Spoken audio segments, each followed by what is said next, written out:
My depressive state got to the point where I couldn't cope anymore. I couldn't give my children what they needed. The butterflies were there. To know that I couldn't work from home, you have to be at work, and you feel that you are trapped. It was brutal, really uncomfortable, and there was sometimes I'd be crying at work because I was just so uncomfortable and stressed with dealing with it. 3 women speaking for all those on low wages in jobs considered low-skilled who struggled to survive the impact of this pandemic. Yeah. Yay. Single mum Karen Brain's been trying to survive on 80% of her minimum wage. Furloughed from a sales job, she has less than £450 a month to support her daughter and 18-year-old son. You're not getting the commission every month. It's the difference between putting food on the table and paying for your gas and electric. In debt and feeling of failure, Karen ended up on medication for depression. Some people might say you were lucky you got furlough. How would you respond to that?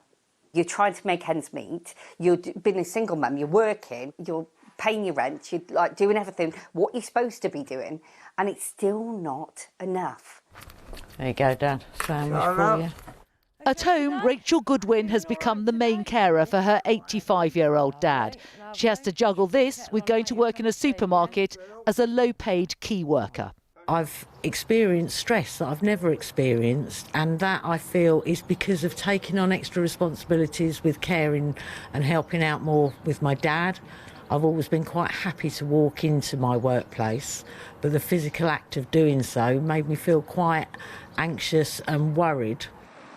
Graduate Kenya Scarlett was plunged into the gig economy. Work as a freelance radio and podcast producer dried up, and the only job she could find was as a courier. People are just trying to survive, and one of the jobs that's needed at the minute is being a courier. Despite getting the London living wage, there's no sick pay or holiday pay. I kind of had a bit of a breakdown, you know. It was really difficult, like recognising that you're putting in all this effort and you're working so hard in all these conditions, and really it's kind of like, for what? It's been a tough 12 months for everyone, but if you're in a job with low pay, few rights or little recognition, then it's been even more difficult. Juliet Bremner, ITV News.